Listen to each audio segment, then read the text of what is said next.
Hey! So this video is going to be a self-care, which is a huge thing for anybody, particularly for any parents, for any special needs parents in particular.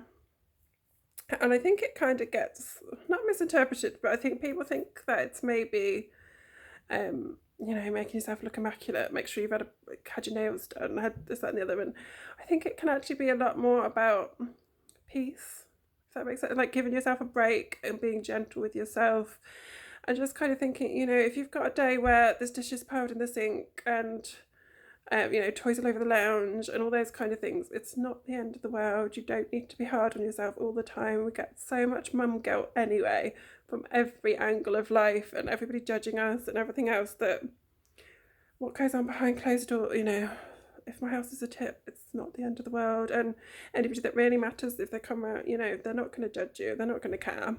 And if they do, they're not the people that should be around you. Yeah, for me, if I'm struggling, and I think it all crosses over because it's that kind of exhaustion that goes with special needs parenting all the time. It's the kind of mental health element, it's everything.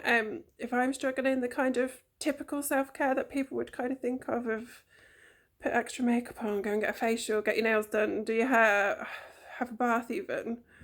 They're the days that you don't want to do any of that. You just kind of want to shut the world out. And sometimes that's okay, because if you don't, and you don't look after yourself, there's that saying, is it like you can't pour from an empty cup or something like that.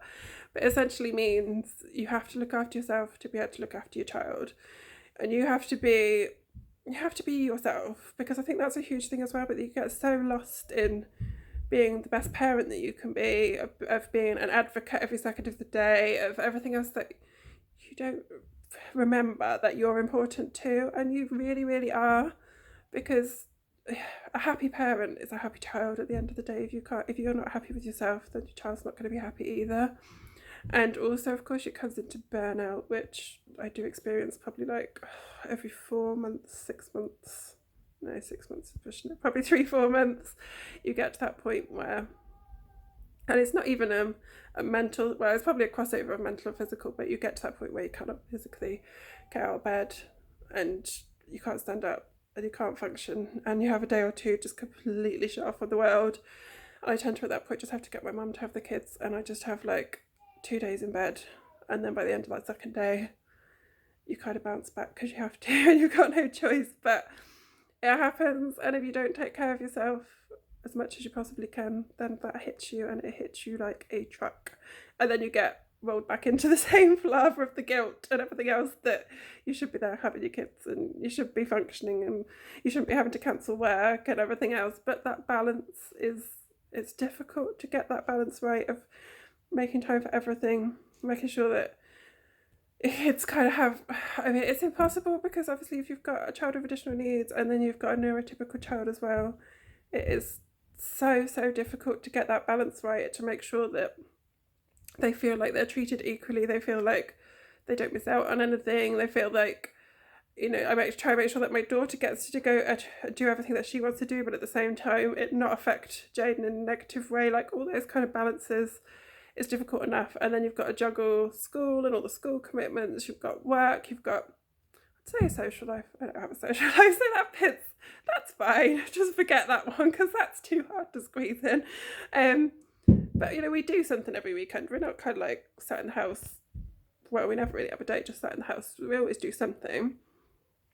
But yeah, it's just important to remember that as much as your kids are important, you're important too.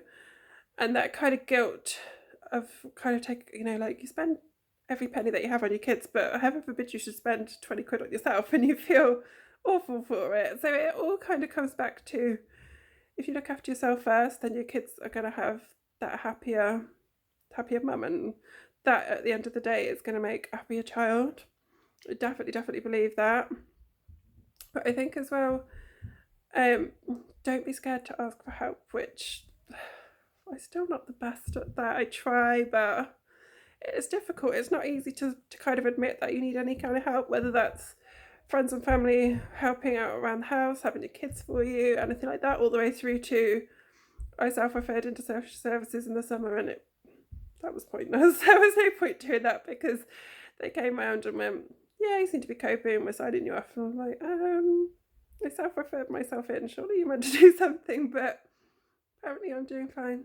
So probably shouldn't have bothered tidying the house or putting any makeup on before they came round, and then it might have been a different story. But there's charities out there, there's always going to be somebody, even if you don't have immediate family around you or you don't have that many friends around you, there will always be somebody, even if it's somebody through a Facebook page, like a special needs Facebook page or something like that. There will always be somebody somewhere. Like, you should never feel alone, you should never feel like a burden to other people.